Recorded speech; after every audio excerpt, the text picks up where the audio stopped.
রোহিঙ্গাদের মাধ্যমে বাংলাদেশের পার্বত্য চট্টগ্রামকে তারা দখল করে নিতে চায়। এই বাংলাদেশের 10 ভাগের 1 ভাগ হচ্ছে পার্বত্য চট্টগ্রাম। সেই চট্টগ্রামকে, পাহাড়ি অঞ্চলকে, বান্দরবন, খাগড়াছড়ি, রাঙ্গামাটি সমস্ত পার্বত্য অঞ্চলকে দখল করার জন্য রোহিঙ্গাদেরকে মুসলমানদের বিরুদ্ধে এক একটা সন্ত্রাসী হিসাবে তৈরি করার জন্য আমেরিকা পরিকল্পনা করেছে। ঠিক কিনা? তারা চায় পুরো বাংলাদেশকে ভাগ করে ফেলবে, বাংলাদেশের স্বাধীনতাকে ধ্বংস করে ফেলবে, তাদেরকে সন্ত্রাসী বানানোর জন্য। ইচ্ছে মতো যখন আমি আপনাকে খাবার দেব, তাহলে আমি যেটা বলবো সেটা আপনি করবেন না। এক এক দিন পরে, কিছুদিন পরে এমন একটা সময় আসবে, তাদেরকে আজকে সাবান দিচ্ছে, শ্যাম্পু দিচ্ছে, চাউল দিচ্ছে, টাকা দিচ্ছে, কিছুদিন পর অস্ত্র দিবে। এবার তোমরা বাংলাদেশের মুসলমানদের বিরুদ্ধে অস্ত্র দাও, তোমরা বাংলাদেশের 10 ভাগের 1 ভাগকে আমাদের আমেরিকার হাতে তুলে দাও। এই পরিকল্পনা করার জন্য তারা এগুলো করতেছে। জোরে বলুন নাউজুবিল্লাহ। রব্বুল আলামিন বলেছেন, বিসমিল্লাহির রহমানির রহিম, লাকাদ কানা লাকুম ফি রাসূলিল্লাহি উসওয়াতুন হাসানাহ লিমান কানা ইয়ারজুল্লাহ ওয়াল ইয়াউমাল আখির ওয়া যাকারাল্লাহা কাসীরা। 3টি গুণওয়ালা বিশিষ্ট বান্দাদের জন্য রসুলের মধ্যে রয়েছে উত্তম আদর্শ। কয়টি গুণ? 3টি গুণ। 1 নম্বর, লিমান কানা ইয়ারজুল্লাহ, যে আল্লাহকে প্রত্যাশা করে। মুফাসসির ইকরাম বলেছেন, ইয়ারজুল্লাহ আই ইউরিদুল জাযা ওয়াল সাওয়াব, যে সওয়াব এবং প্রতিদান পাওয়ার আশা করে। এক তাফসীর। দ্বিতীয় তাফসীর, ইয়ারজু লা অর্থাৎ ইয়ারজু লিকা আল্লাহ, যে আল্লাহর সাক্ষাৎ কামনা করে, আল্লাহর সাথে দেখা করতে চায়। তাহলে একটা অর্থ হলো দুনিয়াতে প্রত্যেকটা কাজের যে প্রতিদানের আশা করে। লিমান কানা ইয়ারজুল্লাহ অর্থ ইয়ারজু সওয়াব, ইয়ারজু সওয়াব, অথবা লিমান কানা ইউরিদু জাযা, যে প্রত্যেক কাজের মধ্যে জাযা, প্রতিদান, সওয়াব, ভালো আশা করে। আরেকটা হচ্ছে লিমান কানা ইয়ারজুল্লাহ, লিমান কানা ইয়ারজু লিকা আল্লাহ, যে ব্যক্তি আল্লাহর সাথে দেখা করতে চায়। আমরা আল্লাহর সাথে দেখা করতে চাই কি চাই না? দুনিয়ার জীবনে যদিও বা সরাসরি না পারি, হাসরের মাঠেও অত হলেও যাতে আল্লাহর সাথে দেখা করতে পারি, এই আশা যাদের আছে। 1 নম্বর, যাদের প্রত্যেক কাজের সওয়াবের আশা আছে। 2 নম্বর, যাদের প্রত্যেক কাজের পুরস্কার পাওয়ার আশা আছে। 3 নম্বর, যারা দুনিয়াতে ভালো কাজ করে সেই ভালো কাজ আল্লাহর হাত থেকে পুরস্কার নিতে চায়, এরপরে আল্লাহর সাথে দেখা করতে চায়। ওয়াল ইয়াউমাল আখিরাত, দুনিয়ার স্বার্থ বড় নয়, আখিরাতের স্বার্থ যাদের কাছে বেশি। 5 নম্বর, ওয়া যাকারাল্লাহা কাসীরা, এবং যারা সব সময় আল্লাহ জিকির করে।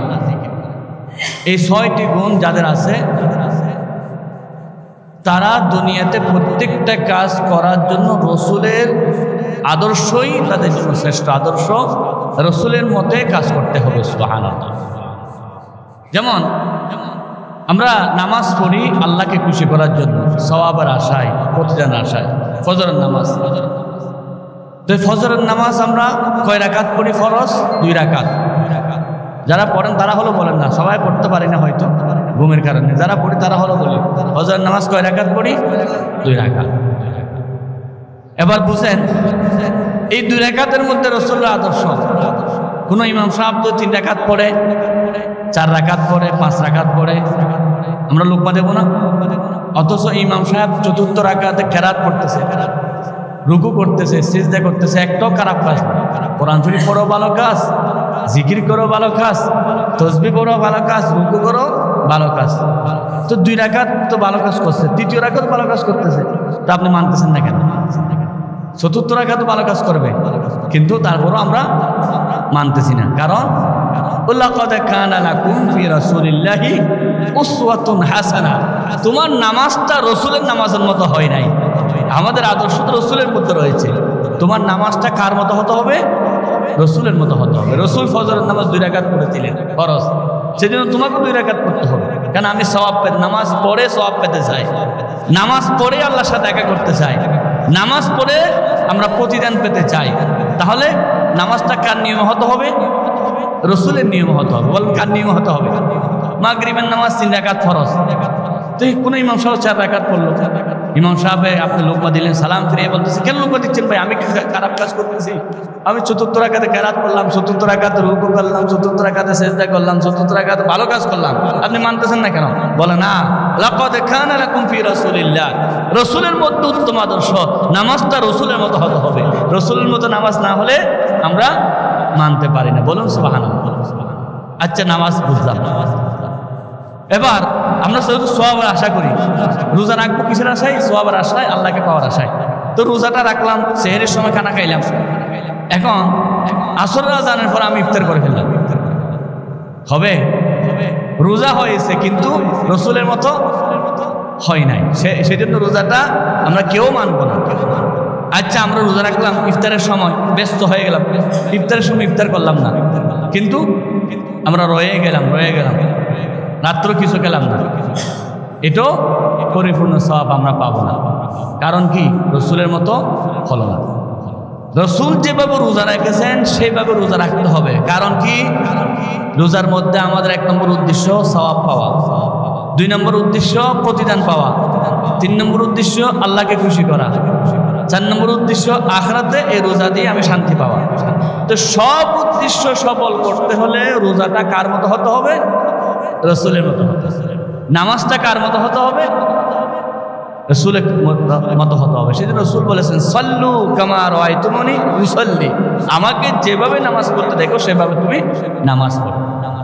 হজ, রসুল বলেছেন, খুযু আন্নী মানাসিকাকুম, হজের বিষয় আমার থেকে তোমরা শিখে নাও। রসুল করিম সাল্লাল্লাহু আলাইহি ওয়াসাল্লাম 8ই জিলহজ থেকে হজ শুরু করেছেন, সেখানে মিনা চলে গেলেন, 9ই জিলহজ আরাফাতে ছিলেন। এখন আপনি 9ই জিলহজ আরাফাত থেকে সূর্য ডলার সাথে সাথে জোরে পরে চলে গেলেন, অথবা আরাফাত থেকে আপনি কাবা শরীফ তওয়াফ করলেন, সব করলেন, কিন্তু আরাফাতে গেলেন না, হজ হবে? অথবা আপনি মনে করতেছেন কখন জিলহজ মাস আসবে, ততদিন পাশে কিনা জানি না, রমজান মাসে আমি বেশি সওয়াবের মাস, রমজান মাসে গিয়ে আমি কাবা শরীফ তওয়াফ করে আসলাম, আরাফাতের ময়দানে হাজিরা দিয়ে আসলাম, হজ হবে?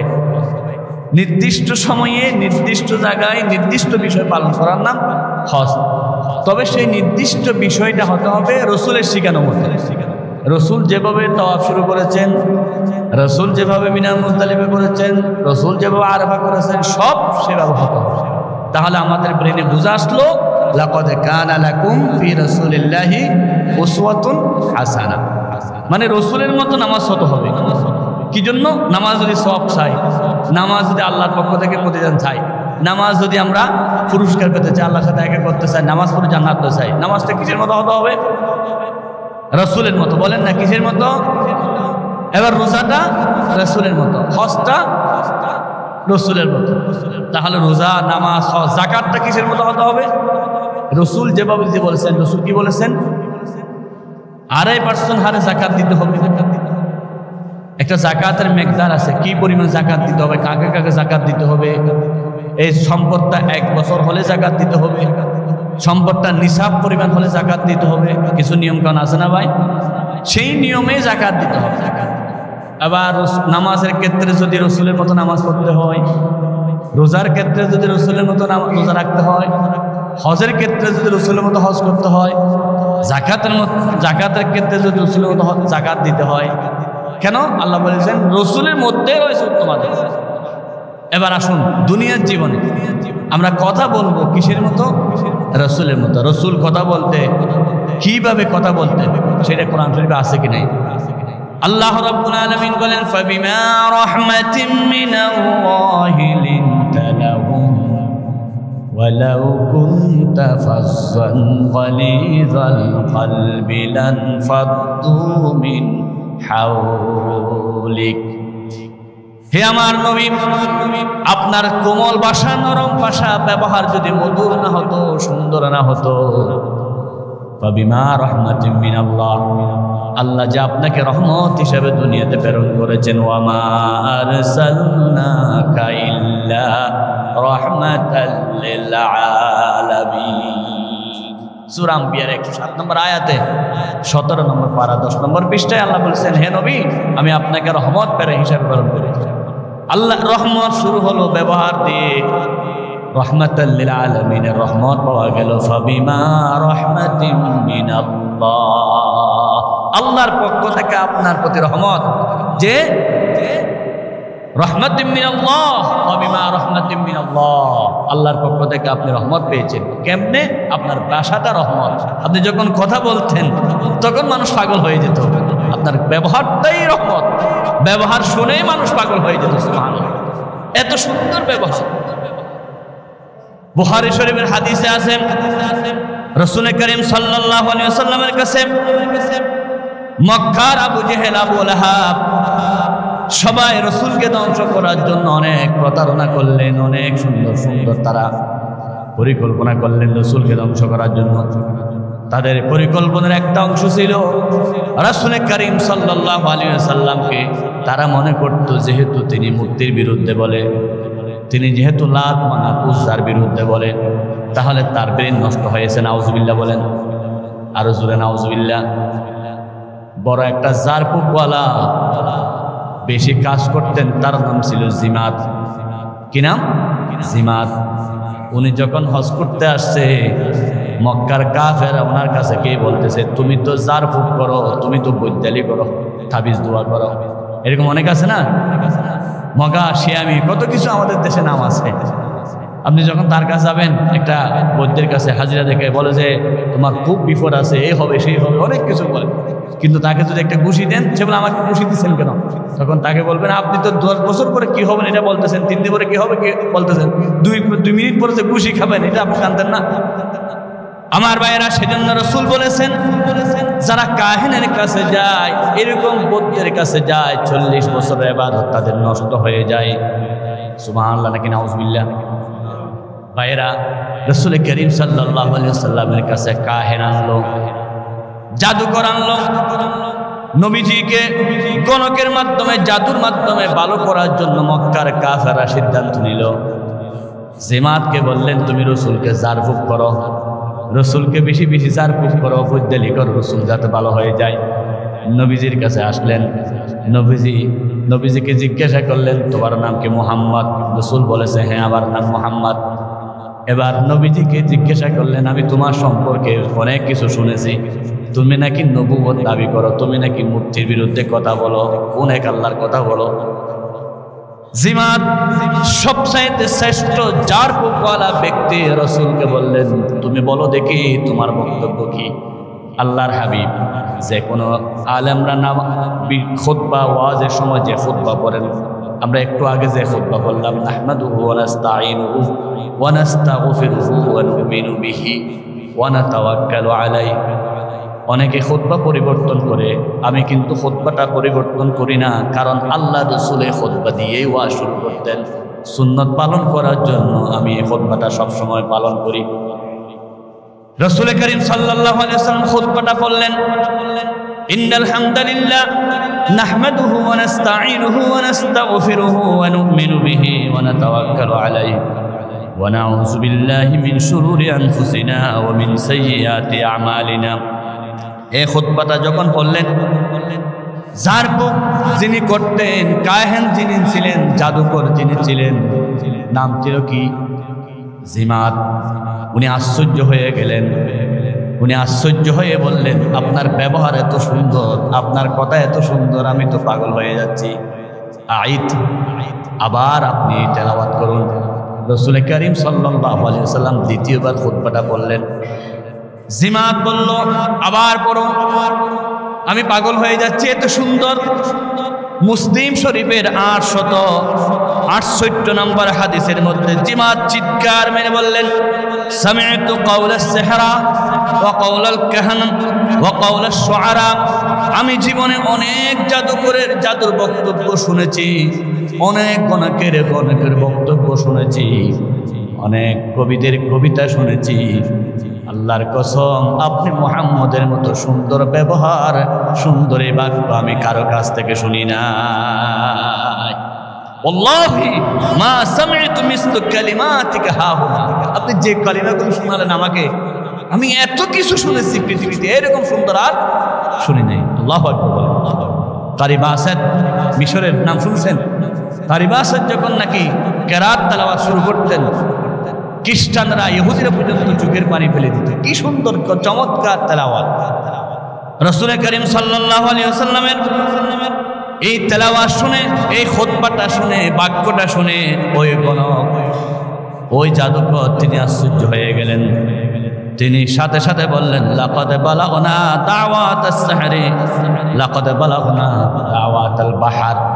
সমুদ্রের অথল তরে যেমন পৌঁছে যায়, আমার হৃদয়ের একেবারে গভীর স্থলে আপনার কথাগুলো পৌঁছে গেছে। সুবহানাল্লাহ। হাত ইয়াদাক, হে মুহাম্মদ সাল্লাল্লাহু আলাইহি ওয়াসাল্লাম, আপনি হাতটা দেন। উবাইউক আলাল ইসলাম, আমি আপনার হাতে কলমা পড়ে মুসলমান হয়ে যাব। সুবহানাল্লাহ।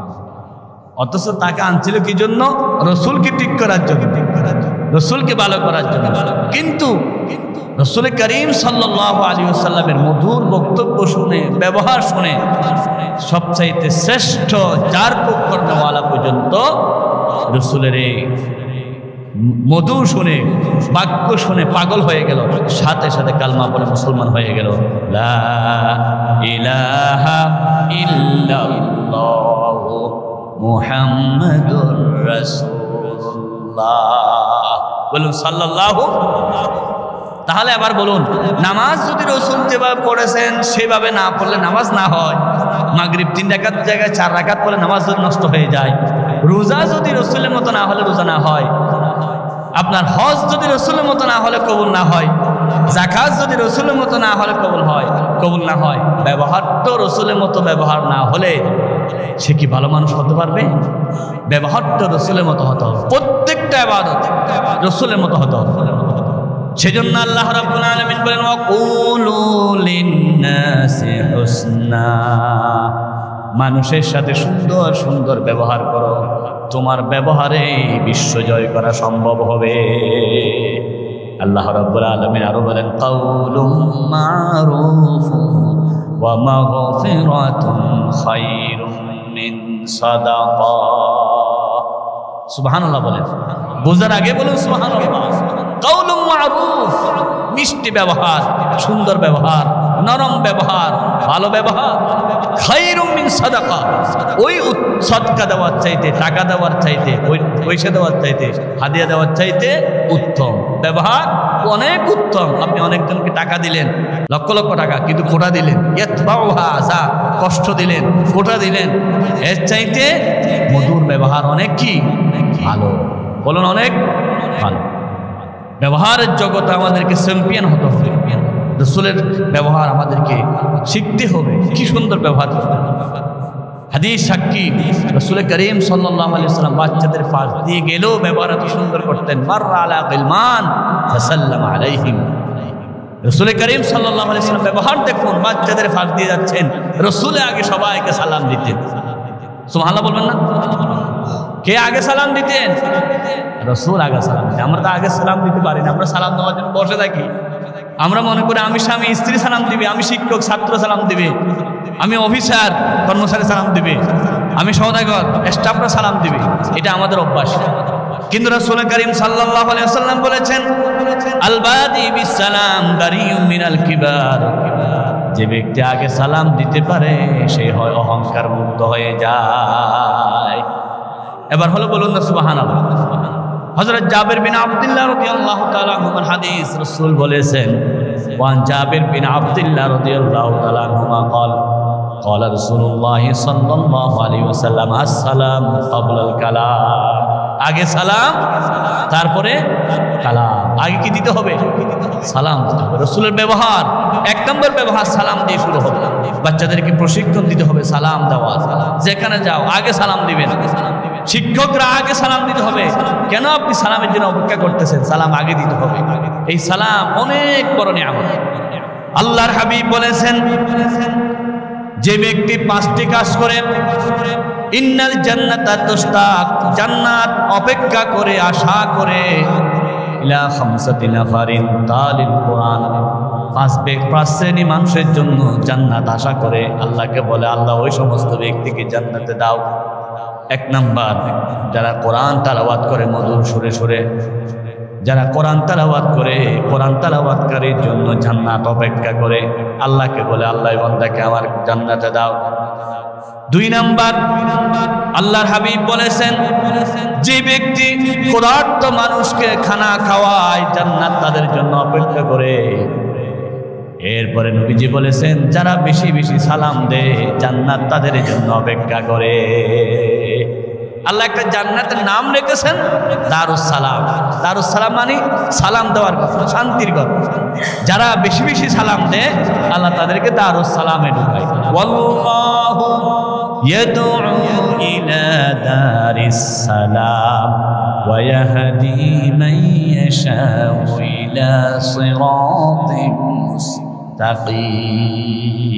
আল্লাহ তোমাদেরকে ডাক দিচ্ছে দারুস সালামের দিকে। দারুস সালাম মানে কিসের ঘর? শান্তির ঘর। বলো কিসের ঘর? শান্তির ঘর। বেশি বেশি যারা সালাম দেয়, মানুষরা ঘুম থাকে এমন সময় নামাজ পড়ে। কিছু মানুষ আছে না, তাহাজ্জুদ নামাজ পড়ে, তাদের জন্য জান্নাত অপেক্ষা করে। কোরআন তেলাওয়াতকারীদের জন্য জান্নাত অপেক্ষা করে। সালাম দিতে কষ্ট হয়, সালাম দিতে কি টাকা খরচ হয়? সালাম শুধু আমরা নির্বাচনের সময় দিই, অমুক ভাইয়ের সালাম দিন, বোতল মার্কায় ভোট দিন, বোতল মার্কায় দেখিয়া ভোট দিবেন, হাসিয়া বোতল করে জিক জিক ভোট দিবেন। ঠিক ঠিক বোতল ভাইয়ের চরিত্র ফুলের মতো পবিত্র, নামাজ নাই, এক অক্ত, শয়তানের ভক্ত, কত কথা। নির্বাচন আসলে সালামের চড়াচড়ি। এখন দেখতেছে না কালিমা পরিবর্তন হয়ে গেছে। কালিমাতে আছে লা ইলাহা ইল্লাল্লাহ মুহাম্মাদুর, এখন বলতেছে লা ইলাহা ইল্লাল্লাহ, দানের শেষে বিসমিল্লাহ। কালিমা পরিবর্তন হয়ে যায়। লা ইলাহা ইল্লাল্লাহ নৌকার মালিক তুই আল্লাহ, লা ইলাহা ইল্লাল্লাহ লাঙ্গলের মালিক তুই আল্লাহ। নির্বাচনের কারণে, পার্টির কারণে কালিমা পর্যন্ত পরিবর্তন করে দিচ্ছে। সুবহানাল্লাহ নাকি নাউজুবিল্লাহ। এই সালামটা নির্বাচনের বলি হিসেবে আমরা ব্যবহার করতেছি। নির্বাচন আসলে আপনাকে ঘরে ঘরে গিয়ে সালাম দিতে হয়, অমুক ভাইয়ের সালাম নিন। কিন্তু ভোট দেওয়ার পরে 5 বছরও তাকে আর কাছে পাওয়া যায় না, ঠিক কিনা? সালামটা দিয়ে যে গেছে, আর আপনি সালাম দেওয়ার জন্য সুযোগ আর পাবেন না, কারণ সে অনেক দূরে চলে গেছে। টাকা দিয়ে ভোট কিনছে, তো সে বলছে আমি 5 লক্ষ টাকা খরচ করছি, এগুলো তুলতে হবে। এখন 5,000 কোটি টাকা আসে, তুলবেই যেভাবে হোক। তোলার জন্য অনেক কাজ করে। আপনার সাথে কথা বলার সময় নেই। আমার ভাইয়েরা, হাসির খোরাক দিলাম না, বোঝার জন্য বলতেছি। রাসূলের চরিত্রের 1 নম্বর হলো মানুষকে বেশি বেশি সালাম দেওয়া। তার অর্থ হলো একটা মেসেজ দেওয়া। সালাম অর্থ হলো শান্তি। যেমন সকালবেলার জন্য বলে কি গুড মর্নিং, তার অর্থ হলো তুমি সকাল ভালো, তোমার সকাল ভালো হোক। গুড ইভিনিং, তোমার বিকালটা ভালো হোক। গুড মর্নিং মানে সকালে ভালো হোক, বিকালে বিপদে পড়িও তুমি। আর গুড ইভিনিং মানে তোমার বিকালটা ভালো হোক, অন্য সময় বিপদে পড়ো, অসুবিধা নেই, কিন্তু বিকালটা কি হোক? ভালো হোক।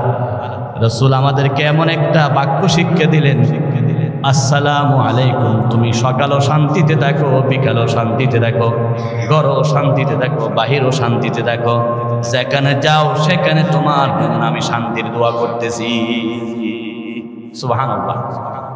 গুড মর্নিং সকালের জন্য, গুড ইভিনিং বিকালের জন্য, আর আসসালাম হচ্ছে 24 ঘন্টার জন্য। আমরা কোনটা আদর্শ মনে করব? কোনটা 24 ঘন্টার জন্য? সেটা না।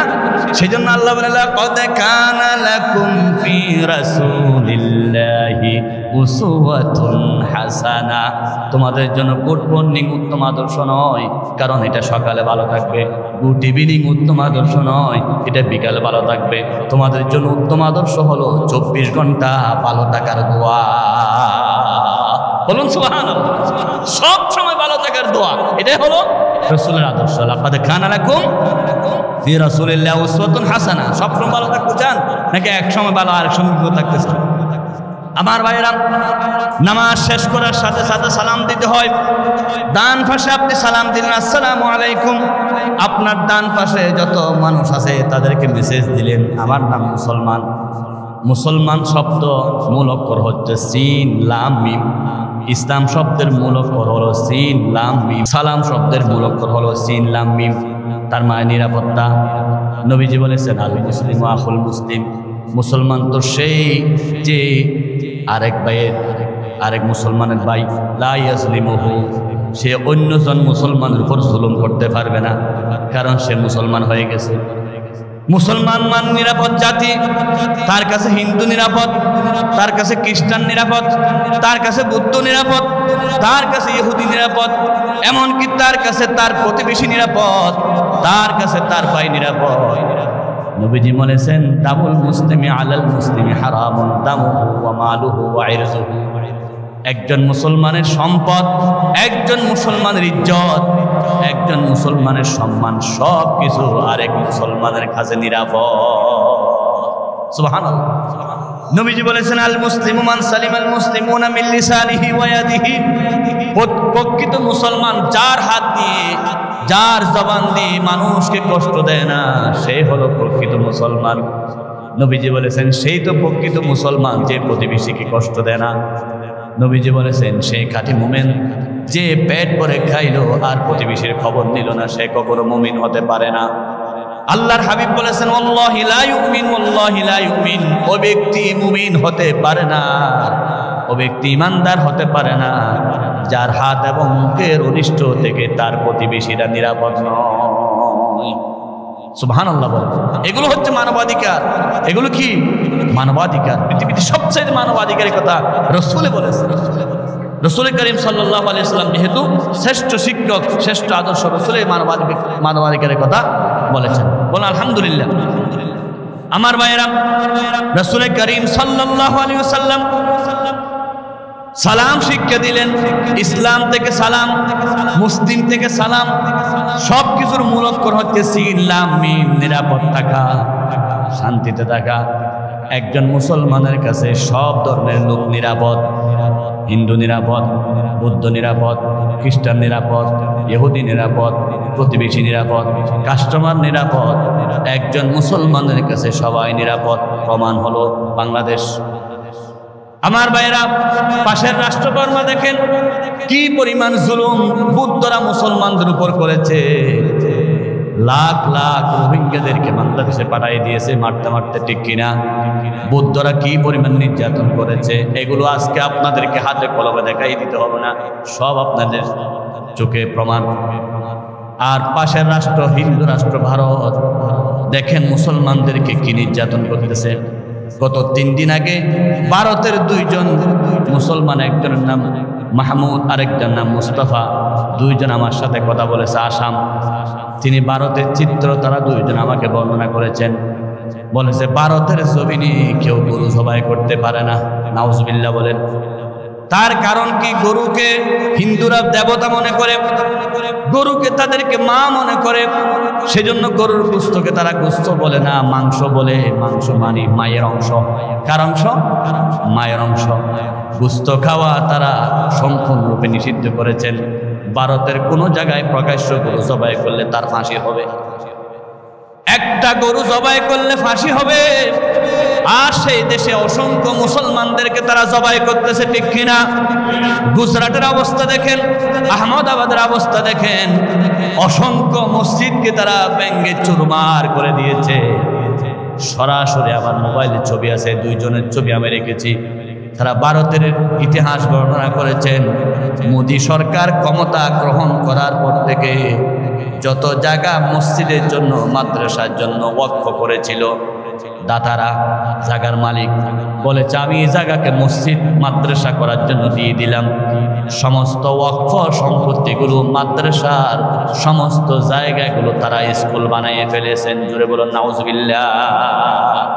বলতে ভারতের জমিনে কোনো মাদ্রাসা রাখা যাবে না। সব মাদ্রাসাগুলোকে তারা কি বানায় ফেলতেছে? স্কুল বানায় ফেলতেছে। নাউজুবিল্লাহ বলেন না। আরো এখনো কিছু কিছু মাদ্রাসা আছে, সেগুলো মোদী সরকার যদি আরো কিছুদিন থাকে, ওনার সিদ্ধান্ত নাকি একটা মাদ্রাসা ভারতের জমিনে থাকতে পারবে না। সেখানে আল্লাহর নাম নেওয়া যাবে না, রাসূলের নাম নেওয়া যাবে না। সরাসরি বাবরি মসজিদ ভেঙ্গে তারা মন্দির বানিয়ে ফেলেছেন। এবার বলুন নাউজুবিল্লাহ। এটা কি অসত্য নাকি সত্য? তাহলে হিন্দুদের কাছে মুসলমান কি নিরাপদ আছে ভারতে? এবার খ্রিস্টানরা দেখেন আফগানিস্তানে কি পরিমাণ নির্যাতন যে করেছে, আমি কি ভাষায় বলতে পারবো না। 19 বছর শেষ করে দিয়েছে। আর বর্তমান ফিলিস্তিনের কথা, ইহুদিরা ইসরায়েল নেতানিয়াহুর নেতৃত্বে যা হচ্ছে এগুলো পৃথিবীর কোন জাতি সহ্য করতে পারে না। মুসলমানকে তারা মানুষই মনে করে না, তারা গরু জবাই করা অপরাধ, কিন্তু মুসলমান মারা সওয়াবের কাজ। নাউজুবিল্লাহ বলেন। তাহলে কি বুঝলেন? হিন্দুর কাছে মুসলমান নিরাপদ নাই ভারতে, বৌদ্ধের কাছে মুসলমান নিরাপদ নাই বর্মায়, খ্রিস্টানের কাছে মুসলমান নিরাপদ নাই আফগানিস্তানে, আর ইহুদিদের কাছে মুসলমান নিরাপদ নাই। তারা নাকি আমাদেরকে মানবাধিকার শিক্ষা দেওয়ার জন্য এখানে আসতেছে, আমেরিকা থেকে এখানে টিম পাঠাচ্ছে মানবাধিকার শিক্ষা দেওয়ার জন্য। তোমরা কাদেরকে মানবাধিকার শিক্ষা দাও? তোমরাই তো পৃথিবীর ইতিহাসের সবচাইতে বড় জঘন্যতম সন্ত্রাসী। আমেরিকার মতো বড় সন্ত্রাসী পৃথিবীতে আর কোনো জাতি নাই, ঠিক কিনা বলেন? পৃথিবীর ইতিহাসে মানবাধিকার শিক্ষা দেওয়ার জন্য একমাত্র মুহাম্মদ রাসূলুল্লাহ সাল্লাল্লাহু আলাইহি ওয়াসাল্লামের পথ ছাড়া কোনো বিকল্প পথ নাই। ১৫০০ বছর আগে আল্লাহ বলে দিন, লাকাদ কানা লাকুম ফি রাসূলিল্লাহি উসওয়াতুন হাসানা। নামাজের আদর্শ চাও, রাসূলের কাছে যাও। রোজার আদর্শ চাও, রাসূলের কাছে যাও। হজের আদর্শ, রাসূলের কাছে যাও। ব্যবহারের আদর্শ, রাসূলের কাছে। মানবাধিকারের আদর্শ যাও, রাসূলের কাছে যাও। সুবহানাল্লাহ। রাসূলই একমাত্র মানবাধিকার শিক্ষা দিয়েছেন, আর কেউ শিক্ষা দিতে পারে নাই। আপনারা শুনে আশ্চর্য হয়ে যাবেন, ইহুদি খ্রিস্টানরা পরিকল্পনা করেছে রোহিঙ্গাদের হাতে তারা যেই পরিমাণ সেবা তারা করে যাচ্ছে, আমি নিজে গিয়ে দেখেছি। আমি আর আপনি বাথরুম করার পর ওয়াশ করার জন্য সাধারণ পানি ব্যবহার করি, রোহিঙ্গারা ওয়াশ করার জন্য মিনারেল পানি ব্যবহার করে। তাদেরকে এসব সুযোগ দেওয়া হচ্ছে, তাদেরকে নারীর সুযোগ এবং কোটি কোটি টাকা তাদেরকে দেওয়া হচ্ছে। আমেরিকা থেকে, খ্রিস্টান থেকে রোহিঙ্গাদের এই সুযোগ দেওয়া হচ্ছে। তারা যেই পরিমাণ জিনিস তারা পায় তার 1 ভাগ বুক করে আরো 10 ভাগ বিক্রি করে বাজারে। এখন বাংলাদেশের প্রায় বাজার রোহিঙ্গাদের মাল, চাউল বলেন, সাবান বলেন, শ্যাম্পু বলেন, কারণ এত পরিমাণে তাদেরকে দিচ্ছে খ্রিস্টানরা, যা তারা বুক করতে পারতেছে, বিক্রি করে ফেলতেছে। একটা সাবান 100 টাকার তারা 20 টাকা দিয়ে বিক্রি করে ফেলতেছে, কারণ তাদের কাছে অতিরিক্ত হয়ে যাচ্ছে। এতগুলো কেন দিচ্ছে? দেওয়ার একমাত্র কারণ হলো খ্রিস্টানদের পরিকল্পনা হলো রোহিঙ্গাদের মাধ্যমে বাংলাদেশের পার্বত্য চট্টগ্রামকে তারা দখল করে নিতে চায়। এই বাংলাদেশের 10 ভাগের 1 ভাগ হচ্ছে পার্বত্য চট্টগ্রাম। সেই চট্টগ্রামকে, পাহাড়ি অঞ্চলকে, বান্দরবন, খাগড়াছড়ি, রাঙ্গামাটি সমস্ত পার্বত্য অঞ্চলকে দখল করার জন্য রোহিঙ্গাদেরকে মুসলমানদের বিরুদ্ধে এক একটা সন্ত্রাসী হিসাবে তৈরি করার জন্য আমেরিকা পরিকল্পনা করেছে, ঠিক কিনা? তারা চায় ওরা বাংলাদেশকে ভাগ করে ফেলবে, বাংলাদেশের স্বাধীনতাকে ধ্বংস করে ফেলবে, তাদেরকে সন্ত্রাসী বানানোর জন্য। ইচ্ছে মতো যখন আমি আপনাকে খাবার দেব, তাহলে আমি যেটা বলবো সেটা আপনি করবেন না। এক দিন পরে, কিছুদিন পরে এমন একটা সময় আসবে তাদেরকে আজকে সাবান দিচ্ছে, শ্যাম্পু দিচ্ছে, চাউল দিচ্ছে, টাকা দিচ্ছে, কিছুদিন পর অস্ত্র দিবে। এবার তোমরা বাংলাদেশের মুসলমানদের বিরুদ্ধে অস্ত্র দাও, তোমরা বাংলাদেশের 10 ভাগের 1 ভাগকে আমাদের আমেরিকার হাতে তুলে দাও। এই পরিকল্পনা করার জন্য তারা এগুলো করতেছে। জোরে বলুন নাউজুবিল্লাহ, আরো জোরে বলুন নাউজুবিল্লাহ। বর্তমানে বাংলাদেশের পূজার আমেজ শুরু হয়েছে কিনা? টেরিবাজার, রিয়াজুদ্দিন বাজার, চট্টগ্রাম যারা আছেন তারা জানেন কিভাবে পূজার জন্য মানুষ বাজার করতে পারতেছে। আমরা হিন্দুদের কাছে প্রশ্ন করতে চাই, তোমরা যেই পরিমাণ মুসলমানদেরকে গরু জবাই করতে দাও না, সেই পরিমাণ যদি আমরা তোমাদেরকে এখানে পূজা করতে না দিতাম, একজন হিন্দু পূজা করতে পারতো না, ঠিক কিনা? কিন্তু আমার আল্লাহ আমাদেরকে বলেছেন, আমাদের আল্লাহ বলেছেন, ওয়ালা তাসুবুল্লাযীনা ইয়াদউনা মিন দুনিল্লাহ, তোমাদেরকে, তোমাদের রব আল্লাহকে যারা খোদা মানে না তাদেরকে তোমরা গালি দিও না। হিন্দুদেরকে গালি দিও না, বৌদ্ধদেরকে গালি দিও না, খ্রিস্টানদেরকে গালি দিও না, ইহুদিদেরকে গালি দিও না। কে বলেছেন? কিরকম নিরাপত্তা তাদেরকে দিয়েছেন? তাদের আক্রমণ দূরের কথা, আল্লাহ বলেছেন তাদেরকে গালিও দিও না। আল্লাহ আমাদেরকে শিক্ষা দিয়েছেন তোমাদেরকে গালি না দেওয়ার জন্য। আর তোমরা বর্মার মধ্যে কেমনে মুসলমান হত্যা করো, তোমরা ভারতের মধ্যে কেমনে মুসলমান জবাই করো, মসজিদকে মন্দির বানাও, মুসলমানদেরকে কিভাবে তোমরা রক্ত নিয়ে খেলা খেলো, মুসলমানদের মাদ্রাসাগুলো তোমরা স্কুল বানাই ফেলতেছো। ও খ্রিস্টানরা, তোমরা কিভাবে মুসলমানদের উপর জুলুম করো, ও ইহুদিরা তোমরা কিভাবে মুসলমানদের উপর জুলুম করো। একমাত্র আমরা মুসলমানরাই তোমাদেরকে নিরাপত্তা দিচ্ছি। জামায় আদরের মতো সম্মান পাচ্ছে হিন্দুরা বাংলাদেশে, ঠিক কিনা? অসংখ্য মন্দির পাহারা দিয়েছি আমরা সময়ে, কারণ আপনারা দেখেছেন গত 17 বছর যারা ক্ষমতায় ছিল, এক একটা পূজা আসলে এক একটা ইতিহাস তারা খুব শুরু করত। কুমিল্লা পূজা মন্দিরে বিশাল আগুন লাগাই দিয়েছে শুধু মুসলমানদেরকে মামলা দেওয়ার জন্য, ঠিক কিনা বলেন? ওই গত বছর তো সেই মামলা হলো না, এবছরও হবে না ইনশাআল্লাহ। পরিকল্পিতভাবে হিন্দুকে খুশি করার জন্য হিন্দু মন্দির আক্রমণ করায়া মুসলমানদের বিরুদ্ধে হাজার হাজার মামলা এই দেশে জালেমরা দিয়েছে, ঠিক কিনা বলেন? আমার ভাইয়েরা, এবার বুঝতেছেন মুসলমানদের কাছে হিন্দু নিরাপদ, খ্রিস্টান নিরাপদ, ইহুদি নিরাপদ, বৌদ্ধ নিরাপদ। সেজন্য একজন নবীর আদর্শওয়ালা, একজন কোরআনওয়ালা, একজন নবীর সুন্নত মান্যওয়ালা যদি মেম্বার হয় তার কাছে এলাকাবাসী নিরাপদ। একজন সুন্নতওয়ালা যদি চেয়ারম্যান হয় তার কাছে ইউনিয়নের মানুষ নিরাপদ। একজন কোরআনওয়ালা যদি এমপি হয় তার কাছে পুরা সংসদ আসনের জাতি নিরাপদ। কোরআনওয়ালা হাদিসওয়ালা যদি মন্ত্রী হয় তার কাছে পুরা দেশ নিরাপদ। সেজন্য আমাদের প্রত্যেকটা ক্ষেত্রে এমন মানুষকে বাছাই করতে হবে যাদের মধ্যে রাসূলের আদর্শ আছে, সৎ লোকের শাসন আছে। এই সৎ লোককে আমাদেরকে গ্রহণ করতে হবে।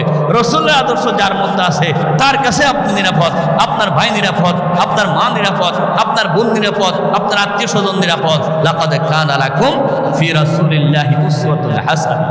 এটাই হচ্ছে রাসূলের মধ্যে উত্তম আদর্শ। রাসূলের চাইতে উত্তম আদর্শ আর কারো কাছে নাই। আপনি শান্তি চান, রাসূলের কাছে যান। নিরাপত্তা চান, রাসূলের কাছে যান। আপনি মুক্তি চান, রাসূলের কাছে যান। সবার নিরাপত্তা দিতে পারে আল্লাহ এবং রাসূল। বলুন না সুবহানাল্লাহ। সেজন্য রাসূল করিম সাল্লাল্লাহু আলাইহি ওয়াসাল্লামের জীবনী থেকে আমরা যখন আলোচনা করেছিলাম, গত জুমার মধ্যে নবীজির বাল্য জীবন থেকে 12 বছর পর্যন্ত আমাদের আলোচনা হয়েছিল।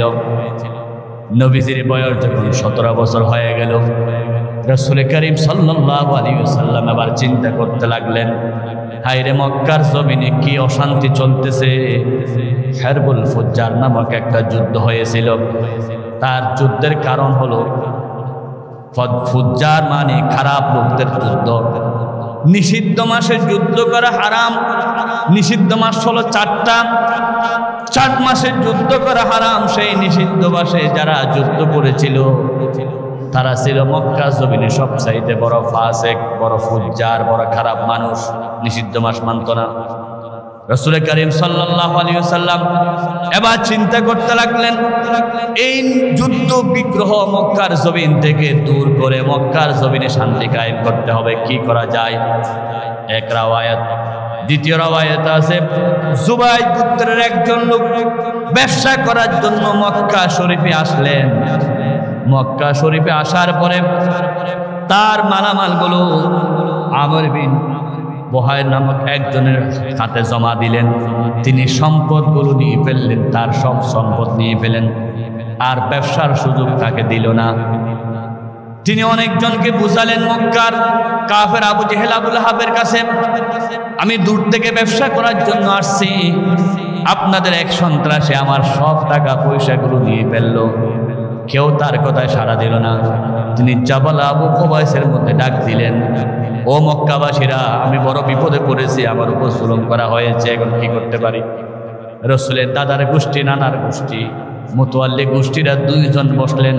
5 গোত্রের লোকদেরকে ডাকলেন। 5 গোত্রের লোক, বনু হাশেম, বনু মুত্তালিব, বনু আসাদ, বনু জোহরা, বনু তায়েব, তাদেরকে ডাকলেন। তাদের নেতাদেরকে বললেন, এইভাবে যদি মক্কার জমিনে জুলুম করা হয়, মক্কার মধ্যে মানুষ শান্তি পাবে না। আমরা 5 দলের গোত্রদেরকে নিয়ে সিদ্ধান্ত নিয়ে আমরা একটা সমিতি গঠন করি। এই সমিতির মূল লক্ষ্য হলো 4টা। কয়টা? 1 নাম্বার, মক্কার জমিনে বাহির থেকে কোনো লোক আসলে তাদেরকে নিরাপত্তা দেব, মুসাফিরের নিরাপত্তা দেব, মুসাফিরকে হেফাজত করব। 2 নাম্বার, এই সমিতির উদ্দেশ্য ছিল সমাজে শান্তি কায়েম করব, অশান্তি দূর করব। 3 নাম্বার, এই সমিতির 3 নম্বর, এই সমিতির মূল লক্ষ্য ছিল গরিব, দুর্বল, অসহায়দেরকে সহযোগিতা করব। 4 নাম্বার, এই সমিতির মূল লক্ষ্য ছিল আল্লাহ ইউকিমাস জালিমা ফি মক্কা, মক্কার জমিনে কোনো জালেম শাসক, জালেম থাকতে পারবে না। সুবহানাল্লাহ। চারটা উদ্দেশ্য নিয়ে সমিতি গঠন করা হলো। সমিতির মূল আয়োজক ছিলেন মুহাম্মদ রাসূলুল্লাহ সাল্লাল্লাহু আলাইহি ওয়াসাল্লাম। সমিতির নাম ছিল কি? হেলফুল ফুজুল। রাসূল করিম সাল্লাল্লাহু আলাইহি ওয়াসাল্লাম চারটা উদ্দেশ্য জানালেন। কি কি উদ্দেশ্য মনে থাকবে? এক নম্বর হচ্ছে বাহিরের লোকদের নিরাপত্তা, মুসাফিরের নিরাপত্তা। 2 নম্বর গরিব অসহায় মানুষের নিরাপত্তা। 3 নম্বর মজলুমের নিরাপত্তা। 4 নম্বর কোন জালেম এই জমিনে থাকতে পারবে না। এই চারটা উদ্দেশ্য নিয়ে পৃথিবীর ইতিহাসে প্রথম সমিতি গঠিত হয়েছিল। তার নাম কি ছিল ভাই?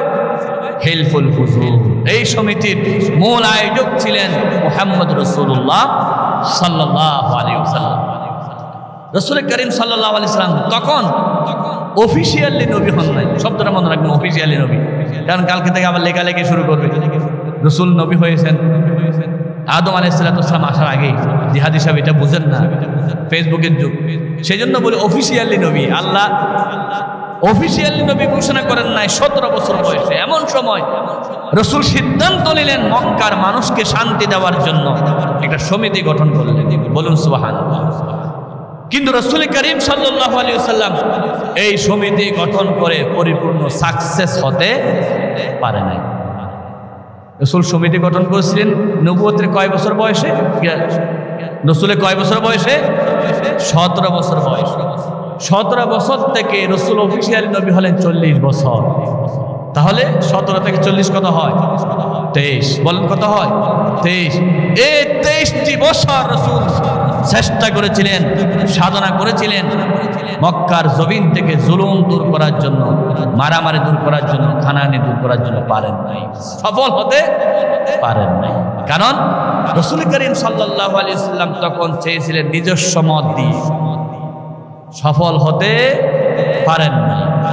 আল্লাহর নবীকে যখন আল্লাহ নবী বানালেন 40 থেকে 63 বছর, বাকি 23 বছর কোরআন দিয়ে রাসূল সমাজকে সুন্দর করলেন, জুলুম দূর করলেন, অত্যাচার দূর করলেন, নবীজি সোনার মদিনা কায়েম করলেন। সুবহানাল্লাহ।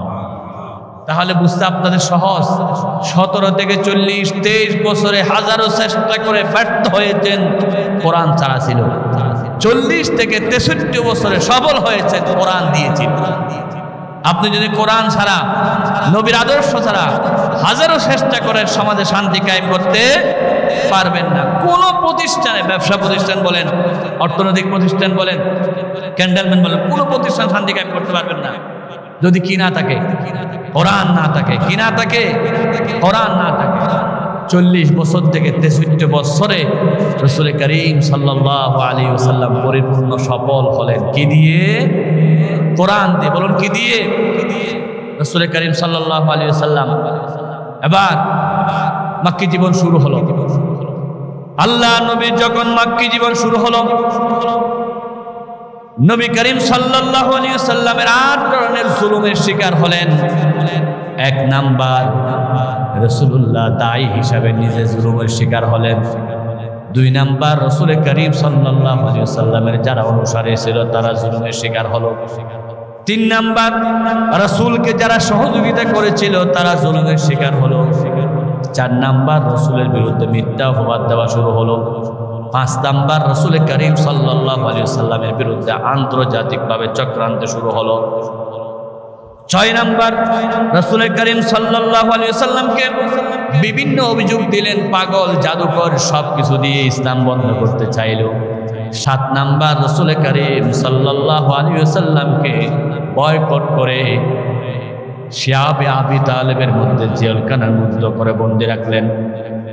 7 নাম্বার, 8 নাম্বার, শেষ পর্যন্ত রাসূলকে হিজরত করতে বাধ্য করলে। মক্কি জীবনের 8টি মূল বিষয় আমাদেরকে জানতে হবে। 1 নাম্বার, রাসূল করিম সাল্লাল্লাহু আলাইহি ওয়াসাল্লাম যখন কালিমার দাওয়াত দিলেন তার উপর শুরু হয়ে গেল নির্যাতন। নবী করিম সাল্লাল্লাহু আলাইহি ওয়াসাল্লাম প্রথম দাওয়াত দিলেন, ইয়া আইয়ুহান নাস কুলু লা ইলাহা ইল্লাল্লাহু তুফলিহুন। জবল আবু কুবাইসের রাসূল সাল্লাল্লাহু আলাইহি ওয়াসাল্লাম বলেন, বিশ্ব মানবতা তোমরা বলো লা ইলাহা ইল্লাল্লাহু মুহাম্মাদুর রাসূলুল্লাহ সাল্লাল্লাহু। এবার রাসূলের উপর নির্যাতন শুরু হলো। সর্বপ্রথম নির্যাতন করলেন আবু লাহাব। জুতা মারেন, পাহাড় পাথর মারলেন। তাব্বাল্লাকা ইয়া মুহাম্মদ, মুহাম্মদ তুমি ধ্বংস হয়ে যাও। আলিহাজা জামাতানা, তুমি আমাদেরকে এই জন্য কি একত্রিত করেছ? বুঝে থাকলে বলুন, রাসূলুল্লাহ দ্বীনের দাওয়াতের ব্যাপারে প্রথম বাধা দিলেন, তার নাম হলো কি? আবু লাহাব। তার নাম কি? প্রকাশ্যে তিনি পাথর মারলেন।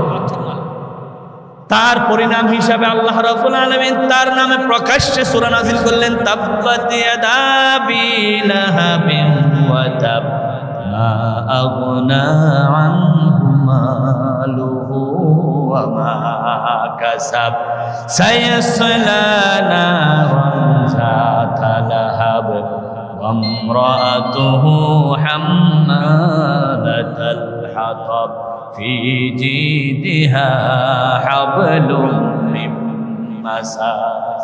তিনি যেহেতু প্রকাশ্য বিরোধিতা করলেন, আল্লাহ তার বিরুদ্ধে প্রকাশ্য সূরা নাযিল করলেন। সুবহানাল্লাহ বলেন। ও আমার ভাইয়েরা, ইসলামের বিরুদ্ধে যারা প্রকাশ্য দুশমনী করে, জাতির সামনে আল্লাহ তাদেরকে প্রকাশ্য ল্যাংটা করে দেয়।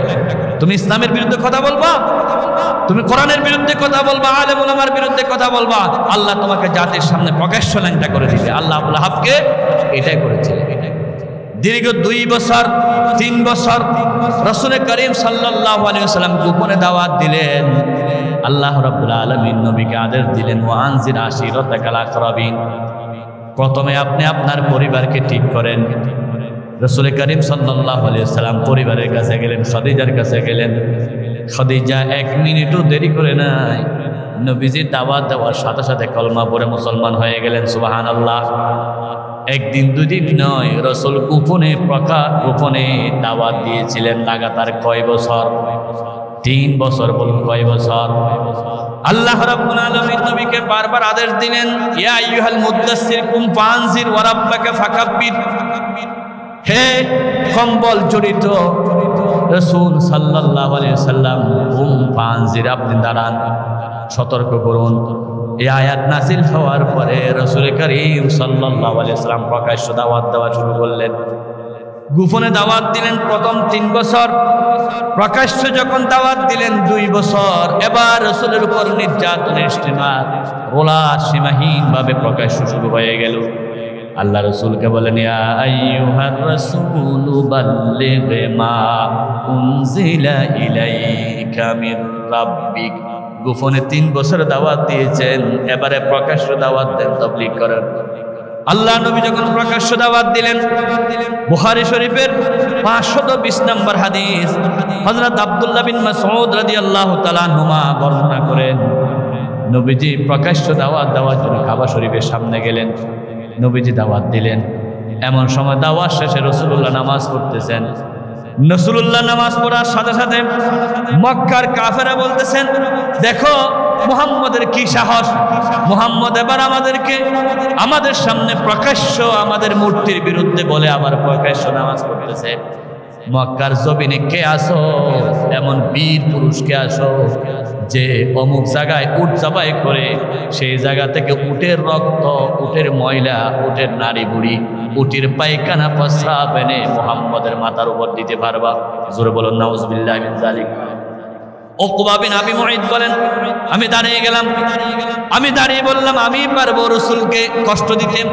সত্যি আমার নবী যখন নামাজের নিয়ত বাঁধলেন, তিনি দ্রুত গতিতে যেখানে গরু জবাই করা হয়, মক্কার জমিনে যেখানে উট জবাই করা হতো, সেখান থেকে কিছু উটের পায়খানা, সেখান থেকে কিছু উটের নাড়ি বুড়ি, আর উটের আমার বন্ধুগণ ময়লা, সব কিছু এনে রাসূল করিম সাল্লাল্লাহু আলাইহি ওয়াসাল্লাম যখন সিজদা গেলেন, তার মাথার উপরে কাফের দিল। জোরে বলেন নাউজুবিল্লাহ। রাসূলের একজন সাহাবী গিয়ে হযরত ফাতেমা রাদিয়াল্লাহু তাআলা আনহাকে খবর দিলেন। ফাতেমা রাদিয়াল্লাহু তাআলা আনহা সাথে সাথে এসে রাসূল করিম সাল্লাল্লাহু আলাইহি ওয়াসাল্লামের মাথা মুবারক থেকে উটের নাড়ি বুড়ি এবং পায়খানা পয়লাগুলো পরিষ্কার করে নিলেন। এবার ফাতেমা চিৎকার মারলেন, আমার আব্বা মুহাম্মদ সাল্লাল্লাহু আলাইহি ওয়াসাল্লামকে তোমরা এভাবে নির্যাতন করতেছো, অথচ আমার আব্বা কারো আইল টেলে নাই, কারো উপর জুলুম করে নাই, শুধু কালিমার দাওয়াত দিয়েছিলেন, লা ইলাহা ইল্লাল্লাহু মুহাম্মাদুর রাসূলুল্লাহ সাল্লাল্লাহু। বুখারী শরীফের 4815 নম্বর হাদিসের মধ্যে আছে, উরওয়া বিন যুবাইর রাদিয়াল্লাহু তাআলা আনহু বলেন, আব্দুল্লাহ বিন আমর ইবনে আস রাদিয়াল্লাহু তাআলা আনহুকে জিজ্ঞাসা করা হলো, তোমাদের মধ্যে কে বীর পুরুষ আছো? রাসূল যখন সিজদায় দিবে, রাসূল যখন নামাজ পড়বে, রাসূলের গলার মধ্যে গামছা পেঁচাইয়া রাসূলকে টান দিতে পারবা? জোরে বলুন নাউযুবিল্লাহি মিন যালিক। আমার বন্ধুগণ, সাথে সাথে উকবা নামক একজন ব্যক্তি বলল, আমি পারবো। তিনি সাথে সাথে আল্লাহর নবী রুকুতে সিজদাতে যাওয়ার পর গলার মধ্যে গামছা দিলেন। গামছা দিয়ে রাসূলুল্লাহ সাল্লাল্লাহু আলাইহি সাল্লামকে গামছা পেঁচিয়ে এত জোরে টান দিলেন, নবীজি যেন সেদিন মারা যাবে এমন কঠিন অবস্থা হয়ে গেল। হযরত আবু বকর সিদ্দিক রাদিয়াল্লাহু তাআলা আনহু এসে চিৎকার মেরে বলেন, আতাকতুলুনা রাজুলান ইয়াকুল রাব্বি আল্লাহ ওয়া ক্বাদ জাআকুম বিল বাইয়িনাতি মির রাব্বিকুম। এমন ব্যক্তিকে তোমরা কি হত্যা করতে চাও যে এক আল্লাহর কথা বলে? আতাকতুলুনা রাজুলান, তোমরা কি হত্যা করতে চাও ইয়াকুল রাব্বি আল্লাহ, যে বলে আল্লাহ আমার রব। শুধু আল্লাহকে রব বলার কারণে রাসূল করিম সাল্লাল্লাহু আলাইহি ওয়াসাল্লামের গলার মধ্যে গামছা বেঁধে টান দিলেন। জোরে বলুন আল্লাহু আকবার। কি নির্যাতন শুরু হয়ে গেল রাসূলের উপর। রাসূল করিম সাল্লাল্লাহু আলাইহি ওয়াসাল্লাম সেদিন একবারে মুমূর্ষ অবস্থা, আর বাঁচবে না এমন অবস্থা হয়ে গেল। আল্লাহ রাব্বুল আলামিন আমার নবীকে বাঁচালেন, হেফাজত করলেন। আল্লাহ বলেন, ওয়াল্লাহু ইয়াসিমুকা মিনান নাস। আমার ভাইরা, রাসূলকে যে নির্যাতন করেছিল, আজকে কঠিন নির্যাতন ফিলিস্তিনে, ভারতে মুসলমানদের উপর করা হচ্ছে, ঠিক কিনা বলেন? সব জায়গায় করা হচ্ছে। এটা ছিল ইসলামের প্রাথমিক যুগে রাসূলের উপর নির্যাতন। 2 নম্বর শুরু হয়ে গেল রাসূলের উপর যারা কালমা পড়ে তাদের উপর নির্যাতন। কি ইতিহাস আপনাদেরকে বলবো।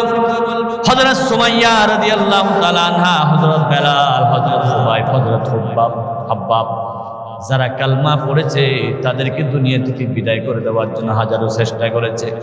সুমাইয়ার ইতিহাস, আবু জেহেল মারতে মারতে সুমাইয়াকে 2 রান 2 হাঁটু 2টা উটের মধ্যে বেঁধে দিলেন।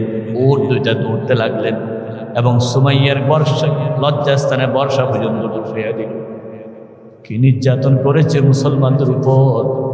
আল্লাহ রাব্বুল আলামিন বলেন, ওয়া মা নাকামু মিনহুম ইল্লা আইয়ুমিনু বিল্লাহিল আজিজিল হামিদ। আল্লাহর প্রশংসিত আল্লাহর উপর ঈমান আনার কারণে তাদের উপর কি নির্যাতন করা হবে। 3 নাম্বার সহযোগীদের উপর নির্যাতন। সহযোগী বলতেছি, রাসূলের চাচা আবু তালেব কলমা পড়ে নাই, কিন্তু সমর্থন করেছে, সহযোগিতা করেছে। রাসূল করিম সাল্লাল্লাহু আলাইহি ওয়াসাল্লামকে যারা সহযোগিতা করেছে, যারা সমর্থন করেছে, তাদেরকে বয়কট করেছেন। শিহাবে আবি তালেব, আবু তালেবের নেতৃত্বে 3টা বছর রাসূলুল্লাহকে কারাগারের মধ্যে রেখেছিলেন। আমার ভাইয়েরা, কোন নির্যাতনের কথা বলবো? যেটা বলি সেটা ঘন্টার পর ঘন্টা সময় লাগবে। এরপর রাসূলুল্লাহ সাল্লাল্লাহু আলাইহি ওয়াসাল্লামকে মিথ্যাবাদী বললেন, জাদুকর বললেন, অনেক গালিগালাজ করলেন, পাগল বললেন। নবী করিম সাল্লাল্লাহু আলাইহি ওয়াসাল্লামের বিরুদ্ধে অনেক চক্রান্ত। এরপর আন্তর্জাতিকভাবে ঘোষণা করে দিলেন, মক্কা শরীফে যারা হজ করতে ঢুকে তাদেরকে বললেন, তোমরা মুহাম্মদের কাছে যেও না, মুহাম্মদ পাগল, যাতে বহিরাষ্ট্রের রাসূলের বিরুদ্ধে ষড়যন্ত্র হয়ে যায়। শেষ পর্যন্ত রাসূল করিম সাল্লাল্লাহু আলাইহি ওয়াসাল্লামকে হত্যা করার জন্য সিদ্ধান্ত নিল। জুড়ে বলুন নাউযুবিল্লাহ। আল্লাহ রাব্বুল আলামিন বলেন, ওয়া ইয ইয়ামকুরু বিকাল্লাযীনা কাফারু লিয়ুসবিতুকা আও ইয়াকতুলুকা আও ইউখরিজুকা ওয়া ইয়ামকুরুনা ওয়া ইয়ামকুরুল্লাহ ওয়াল্লাহু খায়রুল মাকিরিন। কোরআনুল কারীম 9 নম্বর পারা 18 নম্বর পৃষ্ঠা সূরাত আনফাল 30 নম্বর আয়াত আল্লাহ বলেন, ওরা চক্রান্ত করলো, রাসূলকে হত্যা করবে, রাসূলকে দেশান্তর করবে, রাসূলকে কারাগারে বন্দী রাখবে। 3টা কাজে তারা করে রাসূলের বিরুদ্ধে চক্রান্ত করলো। শেষ পর্যন্ত দয়াল নবী মক্কার জমিনে থাকতে পারলেন না, রাসূল চলে গেলেন মদিনাতুর রাসূল, মদিনা শরীফে। আল্লাহু আকবার। কোন রাসূলের ভালোবাসায় তোমরা গরু জবাই করো, মিলাদ করো, সবকিছু করো, যে রাসূল এত ত্যাগ স্বীকার করেছিলেন, তুমি ভালোবাসার বনিতা করো। তুমি রসুলের জন্য কি করেছো, কি ত্যাগ স্বীকার করেছো। রসুলের সুন্নাতটা তোমার মধ্যে নাই, রসুলের সুন্দর ব্যবহার তোমার মধ্যে নাই। তুমি ভালোবাসার নাম দিয়ে বড় সিটিং করো, তুমি বড় বাটপারি করো।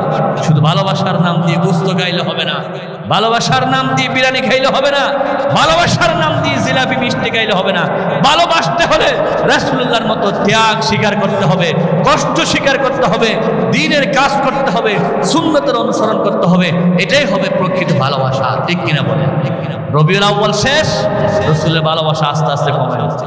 কবি নজরুল যে বলেছেন, রবিউল আউয়াল এলে তোমার গান গায়, রবিউল আউয়াল গেলে তোমায় বলে যায়। তোমার নামে গড়াগড়ি, তোমার নামে দরুদ পড়ি, তোমার বিধান মানতে মোরা রাজি নাই। এটা হচ্ছে আমাদের আশিকে রাসূলের অবস্থা।